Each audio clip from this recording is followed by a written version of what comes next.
Hello, friends. Hello, family. Hello, listeners, and welcome back to another episode of the Platinum Business Break Podcast, where we talk straight to the building products and building materials industry. Hey, whether you're a manufacturer, a distributor, a contractor, rep group, or even an architect, look, we're talking to you, and we're going to bring some information that's going to really help you a lot. Now, today is Volume 5, Episode 87, and this is a tough one. This is called This Ain't 2003. This is a wake-up call for building materials marketing pros and their bosses. So really, the question is, does your marketing suck?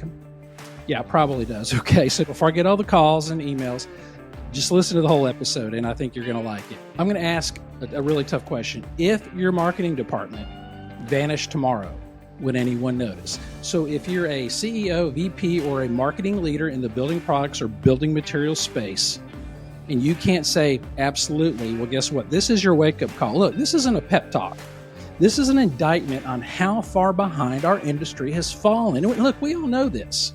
And, we're about 20 or 30 years behind most industries when it comes to marketing and sales. And look, this episode today, it is a lifeline for those ready to catch up. Let's kind of frame everything out. So marketing in the building products industry is 20 years behind at least, and it's costing you sales every single day. So here's what's really going on. And here's the thing. I've been in this space a long time. I've been in charge of marketing. I've worked with marketing departments. So I feel your pain. I'm there with you. So number one, your website, it's still a brochure. It's just a digital copy of your brochure. Your social media is job site pictures with no story, no call to action, no consistency. Industry-wide, 85% of digital budget still goes to trade shows and static assets, not channels that actually drive demand. Look, less than 3% of companies out there post consistently on social media. Look, I look at all your sites. I look at all your social channels. You guys are not getting it done. And the world's changing, and your customers are looking online, and they're looking at all these different channels and avenues, all the social media, all this kind of stuff. And you're not even participating.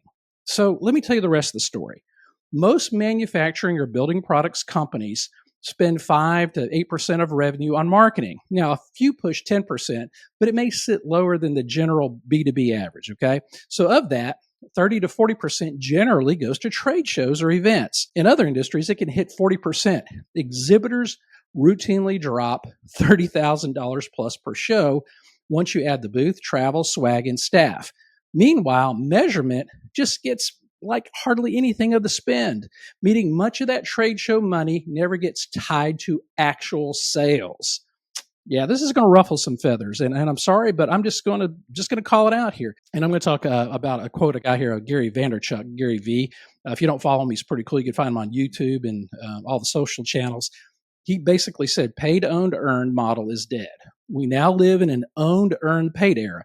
There's zero reason to spend a media dollar on creative that hasn't proven itself organically.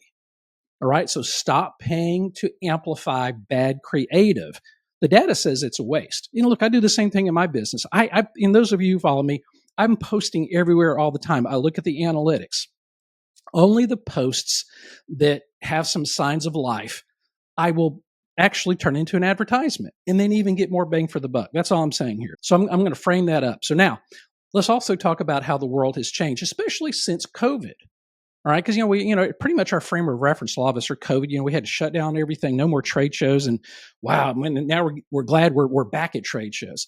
But I want to hit some really hard numbers with you and tell you why we need to start thinking different, especially in our space. So we moved from the social media era to the interest media era. So algorithms are now pushing content to people based on interests, not follower counts. What that means is this: a 0 follower account can outperform a 1 million follower brand. And what that's saying, if you don't understand what I just said, is you don't have to have a bunch of followers. Everyone says, oh, how many followers do you have? How many hits to it? That doesn't matter anymore.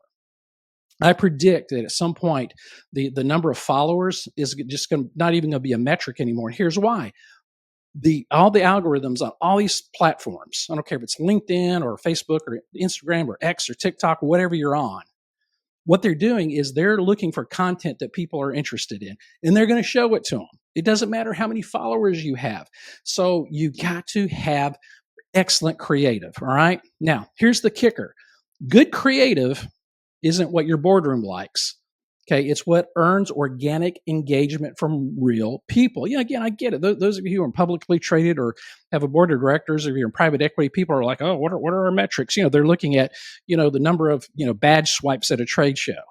Okay, sorry, that doesn't cut it anymore. Now look at this. 76% of business to business buyers say that winning vendors' content influenced their decision. I'm going to say that again. 76% of B2B buyers say that winning vendors' content. That means if a vendor or if a company has great content, and I'm talking creative content, it influenced their decision. 96% research online before buying. Most building products brands give them nothing worth finding or getting excited about. Oh yeah, you have a press release. Woo! It's featured on your landing page. Woohoo! That's all you do. Sorry, if that's all you're doing, you're losing.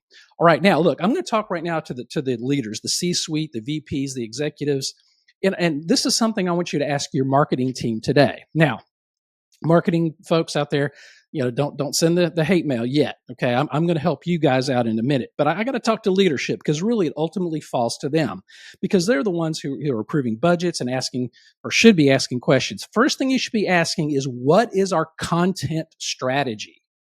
Okay, how are we building organic reach? Now, organic means free.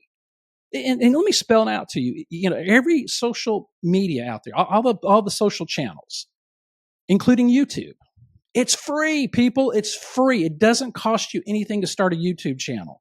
It doesn't cost you anything to start a podcast. It doesn't cost you anything to post on a regular basis. Most of you are not doing that. So the other question, okay, that was the first one. What's our content strategy? Number two, how are we building organic reach? What channels are we in? What is the strategy? Who's in charge of organic creative? Okay. Number three, what AI tools are we using to create and distribute content faster? Now, those of you who don't like AI, just turn off. Actually, those of you who don't like AI, you've already lost. Okay. You got to get with the program. Okay. That's all I'm saying. So if you don't like AI, just turn this off and, see you later. All right. Next question you need to ask your marketing team. How are we leveraging video, podcasts in short form? And a lot of this stuff you can make it once, use it many times. And I'll tell you what I do. I cut this podcast, and I have some software. It's not my software. It's something I license or buy or lease. It's an app, and what I do is I just break this down into shorts. Yeah, I hit a button, and I have about 30 videos, and that's what I post. And they're all designed. AI makes them viral, pulls provocative headlines. Okay, so that's kind of a little peek behind the curtain of what I do. Next question, and this is probably the most important. What's our sales attribution from marketing in actual revenue terms? In other words, do we have a direct correlation to sales? Is our marketing generating sales? Now, a lot of the marketing folks out there just want, okay, guys, I'm going to call you out. Marketing should be generating sales. You should be able to correlating all your marketing efforts to sales, because really at the end of the day, that's the only KPI. A lot of us are measuring, we've had 50 people come to our website. We had 25 badge swipes today at our show. We gave out a lot of samples. Yeah, it was really good. Yeah, we had a lot of traffic at the booth. Okay, come on, guys. Those are all vanity metrics. Impressions, reach. Look, if your marketing team is giving you that information, you don't have a marketing leader, you have a decorator. They're just giving you all these little, good sounding, feel good things to make you feel good to the next meeting, but there's no real impact. Sorry. Now look, if you don't have a marketing department or you need some help, call me. I can help get your thinking right on all this. All right. That's all I'm saying. Look, if I can't help you, if I don't hear from you. All right. So that was to the leadership. Now let's flip it. I'm going to go to the marketing pros. Now, look, I get it. I've been in your seat. I've been in your chair. I've had your job. I was a marketing leader for several companies. Many marketing pros are under-resourced and under-supported. I get it. Okay, so what you need to do is you need to be proactive. Okay, so here's your 5-step playbook to go from being a scapegoat to a hero. And believe me, when things are bad, yeah, they're going to hit the sales guys first. Then they're going to start looking at the marketing people. They're going to come and they're going to cut your budgets. They're going to cut your staff even more and might cut you. So you better listen to what I'm about to say. So I'm going to give you 5 things. Number 1, post with a purpose. You want to tell a story, solve a problem, spark a conversation. All right. That's number 1. Number 2, modernize your website. You want to get lead capture. You want to get AI chatbots. You want to have conversion driven copy. Is everything that's happening in your website, is it dumping over to a CRM? Is anything that's happening on your social media sites, any messages, is it coming to your CRM? Are your salespeople getting qualified leads? All right. That's all I'm saying. Because, a lot of times I see websites, they have a form. There's no qualification. Again, those of you who are in the business, you're going to laugh at this, but, when I worked at a company, I would get leads from the website, in my role, and I'd look at them, and it's again, no offense, but it's like a homeowner. He needs one piece of, whatever to finish his project. And he's calling the manufacturer. You know what I did with that lead? Boom. Because no one that I dealt with wanted to deal with a guy with he wanted one piece of, whatever, one widget. Now, I'm sorry, that's the truth. So if you're going to not qualify people, okay, that's what you're going to get. Your team is going to start throwing leads in the trash. And you need to be able to have a channel to direct everyone, whether it's the end user, whether it's a contractor, an architect, or distributor, whoever it is in the whole channel. You need to have a way for them to get your product, and you need to think about that in advance. Okay, that's number 2, modernizing your website. Number 3, create a content series. Okay, it's a series. Okay, podcast, YouTube, LinkedIn. Own your category. Look, this is all free. It just takes effort. I know it's hard. It's hard work. Look, I've been doing this for a long time. It is hard, but you know what? It's also building your brand. All right. Podcast, YouTube, LinkedIn, social, it's all free. It doesn't cost you anything except for time and to do it. All right. So start doing it. Number 4, leverage AI. You can save hundreds of hours and multiply your output today by using AI. I mean, ChatGPT or Microsoft Copilot or, Grok or whatever you're using. Simply type in, here's our website. Here's what we do. I need 30 social posts on this. Boom, it's done. Okay. Now, if you have a problem with that, it's not creative, it's AI. I don't care. Okay. No one's going to know. And it doesn't really matter because everyone else is doing it, or probably not in our industry, but in other industries. All right. So leverage AI in what you're doing. Again, if you can't do that or doesn't make sense, call me, let me know. All right. You want to track sales, not vanity metrics. Okay. You need a report pipeline, meetings booked, deals influenced. All right. So when you go to a trade show, okay, you need to start really thinking about, and again, I'm not down on trade shows, but trade shows are a lot of money. Most of them, I think back in my 35 plus year career, I can't think of a single trade show that I went to where I could attribute the big jump in sales.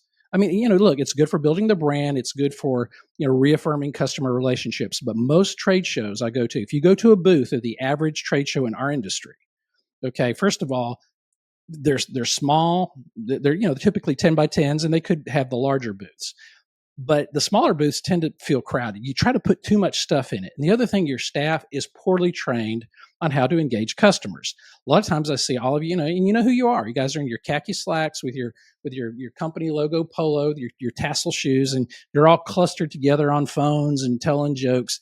You're completely ignoring customers as they walk by your booth. You have 3 seconds to get someone's attention. Most of you are huddled at the back of the booth. You look like a cadet review.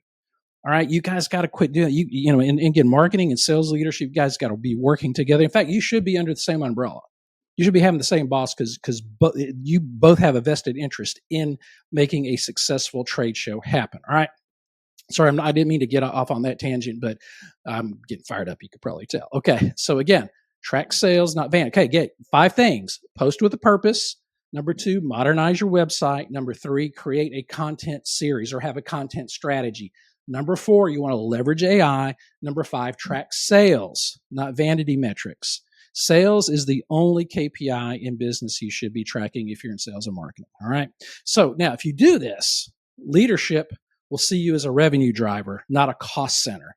Yes, I can help you, but I can help you execute that at every step. So give me a call. I'd love to help you. All right. So if I don't hear from you, can't help you.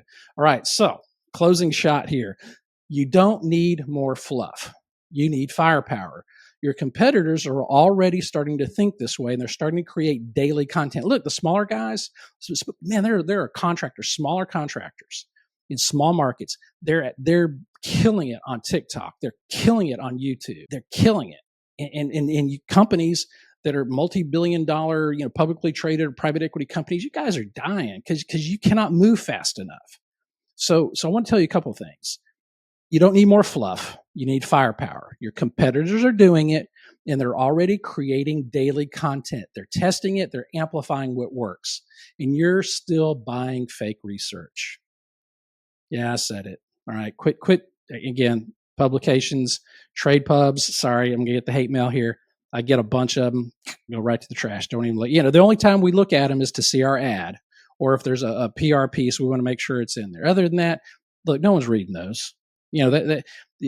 Move that money somewhere else. All right. I know I'm going to get hate mail on that. Sorry, but that's just my opinion and my experience. All right. So let's remember a few things. AI influencers are already here, and in 24 months, they'll be indistinguishable from real people. Look, in fact, some of my videos, I do use AI. Some of it is an avatar. It's not me. It's actually an avatar. Now, where I do post videos, I put RPC, real person certified. So if you see that little logo in the bottom left-hand corner of my on the front of the podcast or video, that's really me. And most of you can tell because I make a lot of mistakes and errors, but it's getting better. So right now, again, you can use that for training too. So AI influencers are already there. All right. Now, again, I'm not saying manufacturers and people in our space should do that. I'm just saying the technology is there. Okay. Number 2, a single relevant piece of content can outperform years of paid campaigns. So recently, in fact, the example I heard, those of you who've had colonoscopies, okay, those of you who are over 45, you take something called Miralax, that helps, before you have the colonoscopy. Well, they did a campaign on it, and it was kind of a funny campaign. It went, one post went viral. All of a sudden, and I believe on Amazon, the product went from like 29,000 ranking. It was in the top 1,000 just off of one post. Tell you it works, folks. So a single relevant piece of content, and I'm talking organic content, can outperform years of paid advertising. Okay, last one. Smaller brands are outspending billion-dollar companies 3 to 5 times on social creative, and they're winning. What is social creative? That means you got a bunch of people, you're coming up with creative ideas, and you're testing it. You don't put any ad dollars on it till it's proven. Okay. I mean, doesn't that make sense? It's like, wow, that makes sense. I remember in the old days, we used to come up with these ads and put them in the publications, and we pat ourselves on the back. Oh, that's a great ad. Did we know if it pulled anything? We had no idea. Because the metrics weren't there. The technology is there now to do that. All right. So again, I'm going to go back to Gary Vaynerchuk, Gary V. He said this: marketing is offense for business. So if you're still playing defense with outdated tactics, you're going to lose. All right. And you all know that's true. And again, I talked to a lot of you out in the industry. I know there's some headwinds out there. I know, the last half of 2025 is still not what you thought it was going to be. A lot of you have already given up on 2025. You're looking at 2026. Right. So let's start today. Let's get your strategy moving this year so you can come into 2026 with some really strong momentum. All right. I'll leave you with this. If your marketing department isn't doing all this, call me. I can help. Number 2, if you don't have one, if you don't have a marketing department, call me. And if you are in charge of marketing and you need some help, call me. If you want to stop wasting money and start creating demand, let me know. Again, I'm Dan Owens, and I am the founder of Platinum Business Consulting. And look, I'm a practitioner of this. Okay, this is not theory. I do this every day for my business and for my clients. And let me do it for you. All right, that's all I got. Thanks for watching. Thanks for listening. And I'll have some contact information below. And remember this: marketing isn't broken. It's just yours. Your marketing's broken, and let's fix that. Anyway, that's all I got. We will see you next time. Bye.